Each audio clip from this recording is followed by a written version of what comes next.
Selamat pagi Bapak Ibu dan saudara-saudari. Di balik lukisan-lukisan istimewa ini karya Om Jumat terselip satu lukisan yang luar biasa ini. Kalau anak saya menyebutnya itu ada simbiosis, seperti saya sebut kemarin ya.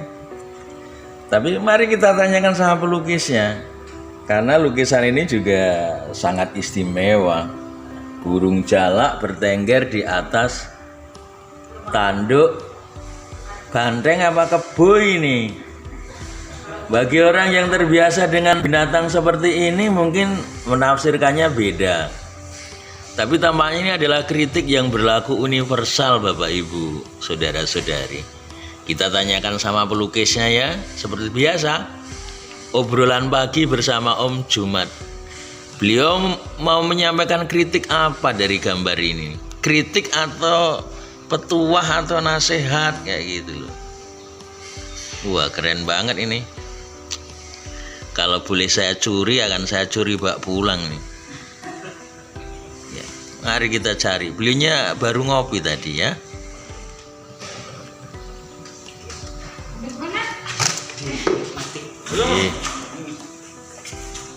Nah, jumpa lagi dengan Om Jumat di obrolan pagi penyemangat ini. Om, dari sekian banyak lukisan istimewa tadi ada satu lukisan itu kebo sama manuk jalak tadi. Om Jumat itu mau menyampaikan apa toh? Kalau Vito kan menyebutnya itu simbiosis komensalisme. Kalau Vito milih komensalisme, itu kan penafsiran masing-masing karena betul. Vito melihat bahwa kebunnya itu kan tidak mendapatkan apa-apa kelihatannya toh, padahal mungkin kebunnya juga mendapatkan keuntungan, sementara si jalaknya itu bisa mendapatkan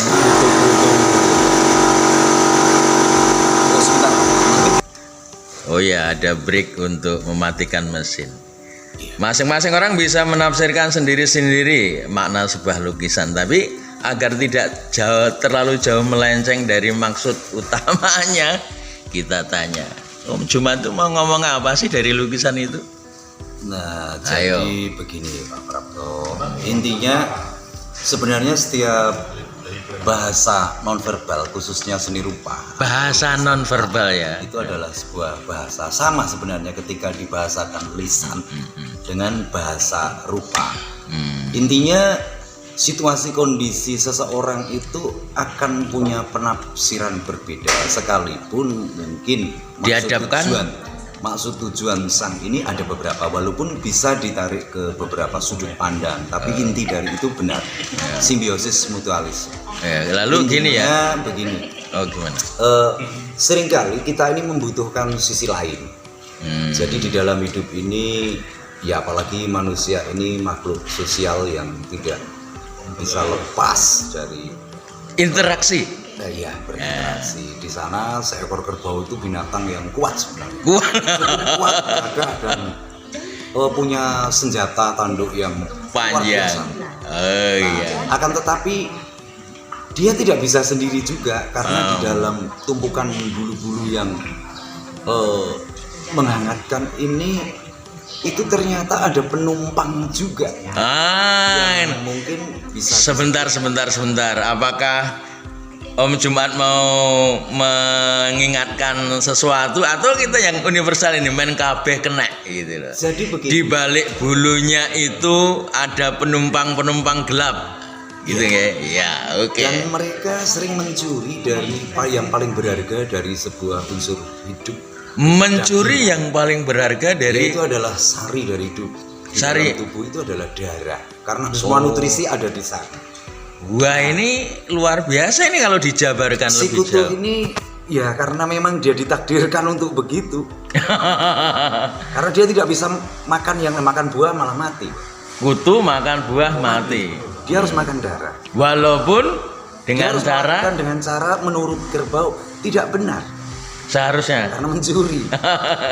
Akan tetapi di sisi lain mungkin ada maksud kontrol dari ini dia. Kelebihan nutrisi atau kan nanti kegemukan, karena makanan kerbau ini cukup tersedia dengan banyak karena hanya makan rumput. Nah, dari situlah kerbau tentu saja menghadapi kesulitan ketika ya terlalu banyak disusupi oleh kutu. Nah, untuk penyeimbang, maka burung jalak ini datang mungkin seperti pahlawan sebenarnya.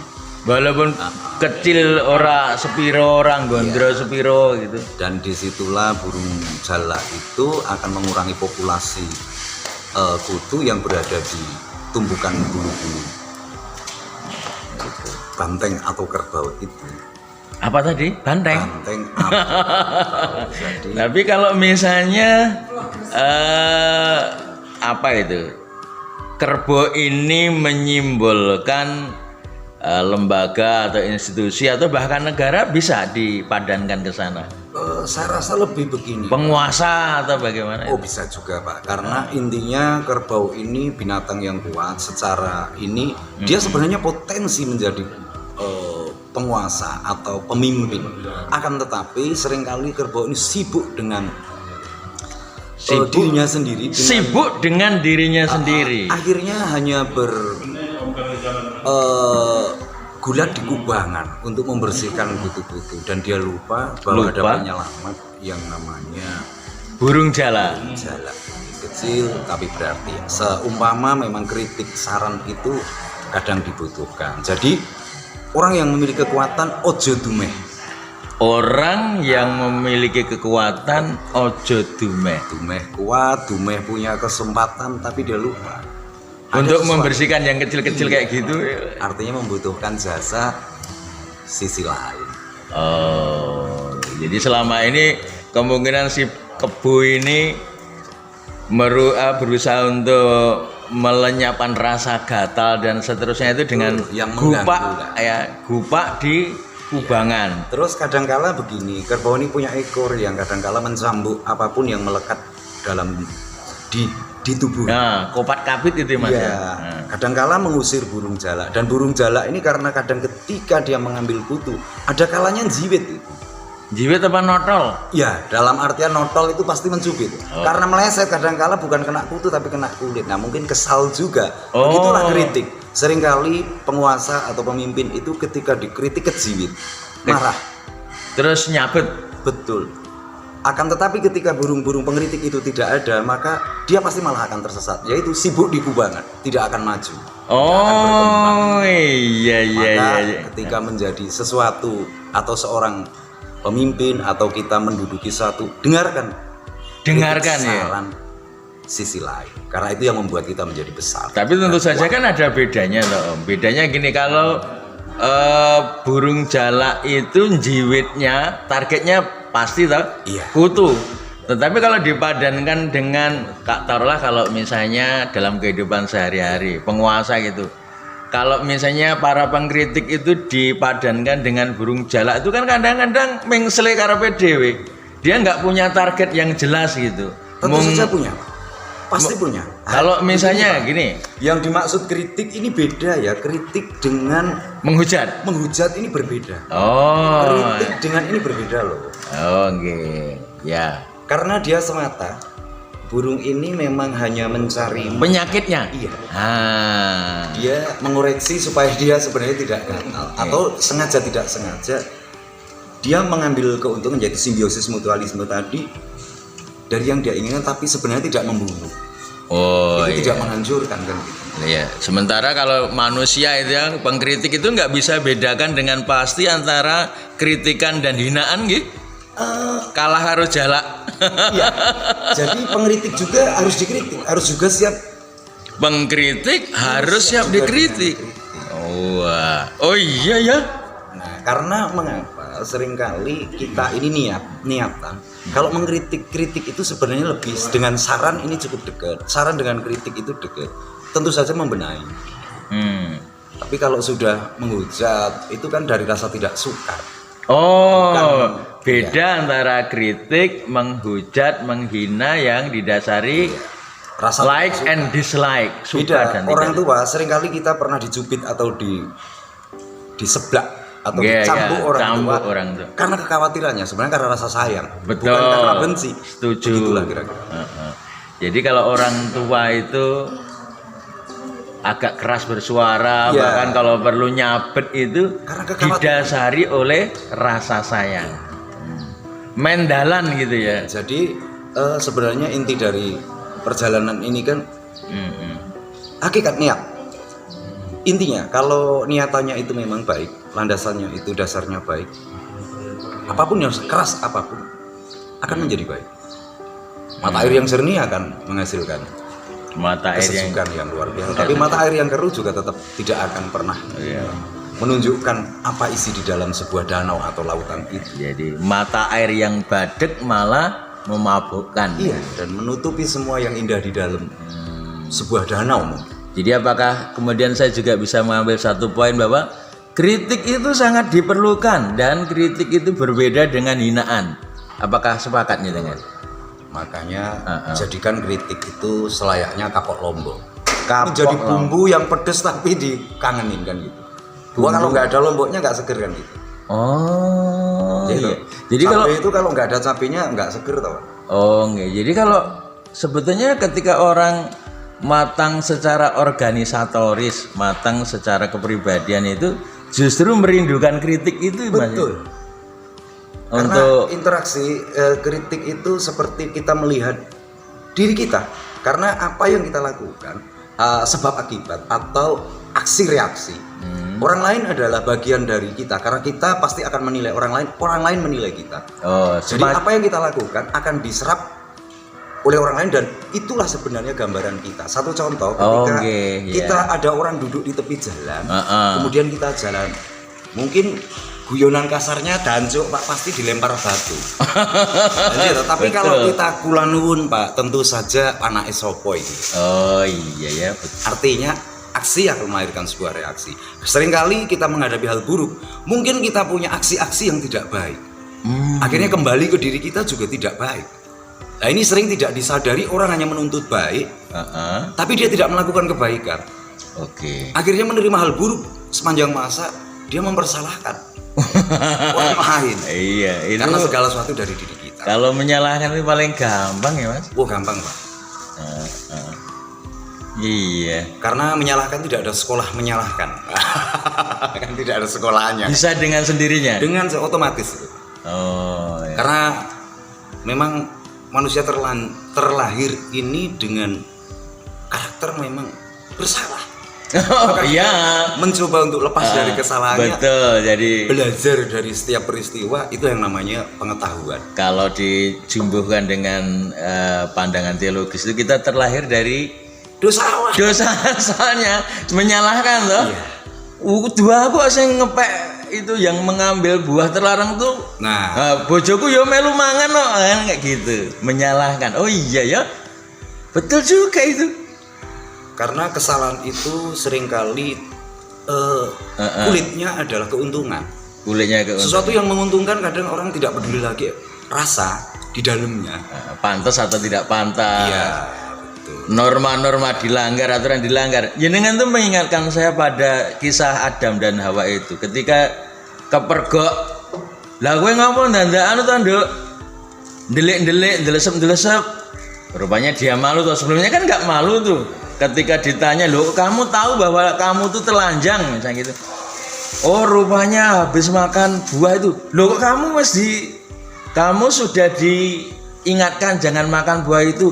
Wong aku diajak-ajoke si demit kae kok gitu kan. Si ular itu menyalahkan loh, baru kuwi menyalahkan bojone. Ya Mas. Kita terlahir dari sesuatu yang sudah cermo gitu. Iya. Tapi itulah sebenarnya yang memutar, yang asa manusia itu akan bergerak ke sana karena ya tadi takdir manusia punya dimensi. Manusia itu punya 4 dimensi yang tidak bisa dilepas. Apa itu? 4 dimensi. Dimensi pertama adalah depan, itu adalah semua orang menuju kepada kebaikan, kebenaran, sebenarnya ke sana. Karena nuraninya pasti bicara begitu. Oke. Itu dimensi pertama. Dimensi kedua, masa lalu atau belakang itu adalah tumpukan kesalahan. Masa lalu Atau di belakang itu yang telah terlewati tumpukan itu menjadi kesalahan. tumpukan kesalahan. Maka tiada gading yang tak retak kan. Iya. Sisi kiri adalah dimensi kesedihan, kesusahan. Tidak ada orang yang tidak melewati hal-hal yang sedih dan susah. Betul. Sisi kanan adalah kegembiraan. Jadi manusia itu punya 4 dimensi, yaitu benar, salah, dan susah senang. Benar salah. Siapapun tidak akan pernah bisa lepas dari Jadi semuanya itu berpasangan dimensi kayak Mas. itu. Iya. Berpasangan. Itulah dimensi kehidupan. Kadang-kadang itu tuh kita tuh maunya yang baik-baik saja, Tidak bisa. yang senang-senang saja itu Mas. Orang tahu baik karena ada hal buruk. Pembedanya harus ada buruk. Orang tahu baik karena ada hal yang buruk. Lalu apakah secara filosofis ditanyakan, jadi yang buruk-buruk itu dibutuhkan?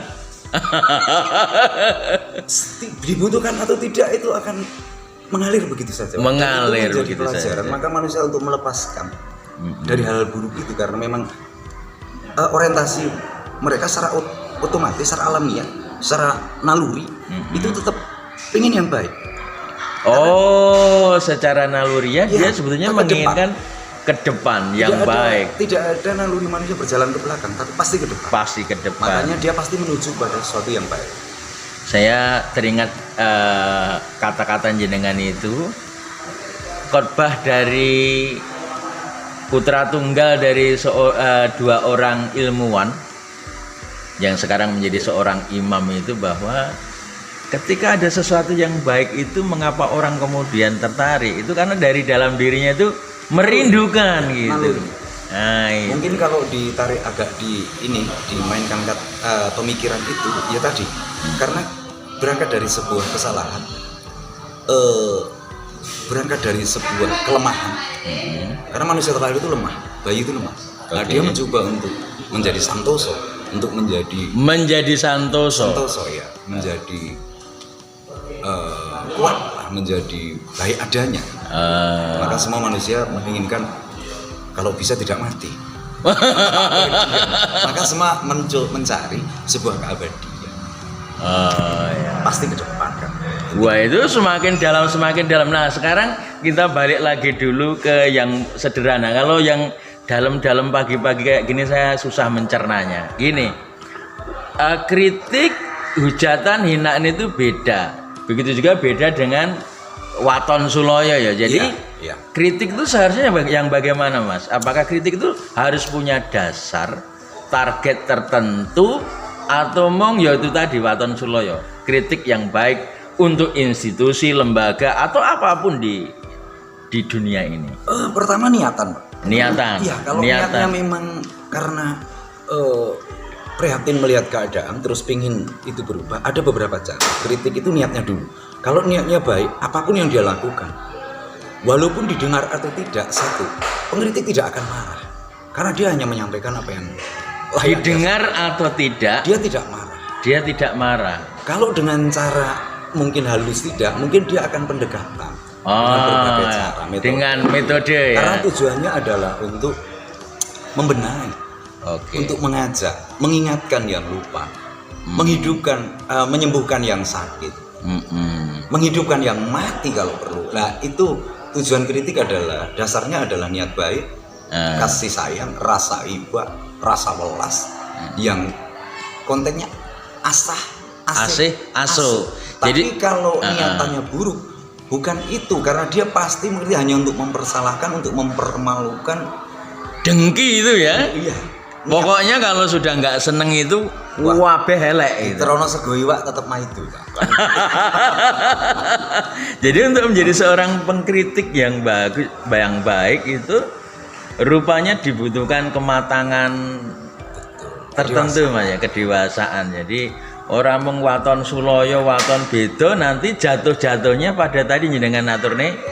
Kalau didasari rasa tidak senang, wabeh. Karena biasanya pengkritik itu mestinya orang yang punya pengetahuan di bidang yang dia kritik. Ini dia. Kemudian karena dia tahu, maka memberitahu. Asal-asal karena dia tahu punya pandangan. Jadi kalau mungkin sebuah ada satu contoh mungkin begini.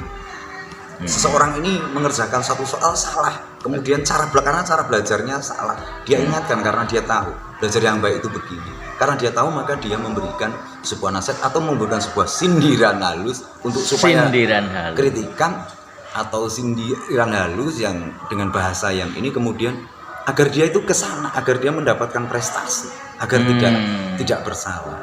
Nah, di situ intinya balik ke niatan tadi, Pak.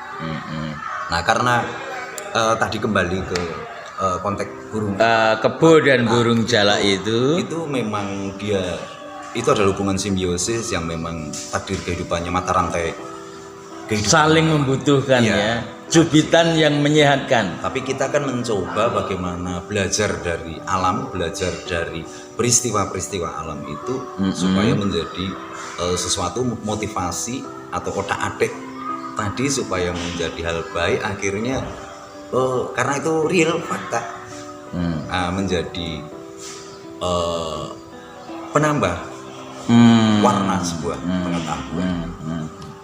Oh iya Mas Om Jumat, luar biasa untuk obrolan pagi hari ininya. Saya tak mencerna dulu karena semuanya yang ini yang jenengan sampaikan itu tadi isinya gizi kabeh. Nanti saya overbake gizi.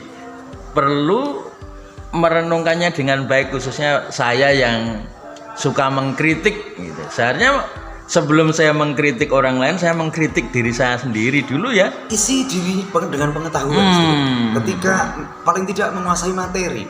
Menguasai materi. Paling tidak paham materinya, jadi tahu ke arah mana. Oh ya, intinya adalah untuk membenahi, mengarahkan karena asuh tadi. Jadi ketika ada persoalan,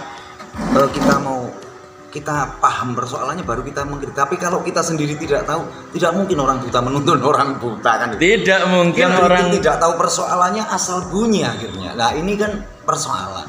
ya saya jadi ingat Dan hal ini. yang sia-sia. Jadi ingat ini Mas, dulu tuh ada orang-orang muda itu yang mengkritik sesuatu. Lalu ketika ditanya orang tua itu, memang kamu sudah baca apa yang kamu kritik itu?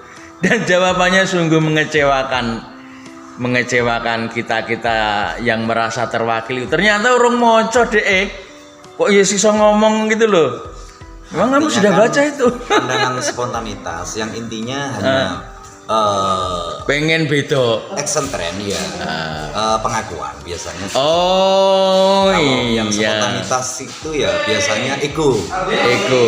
Hanya butuh pengakuan sebetulnya. Nggih, Om Jumat, kita berhenti di sini dulu, nanti kita lanjutkan pada pagi besok tentang tema yang berbeda. Matur nuwun nggih. Mari kita lanjutkan ngopinya kita ini. Kopi dengan gelas bir.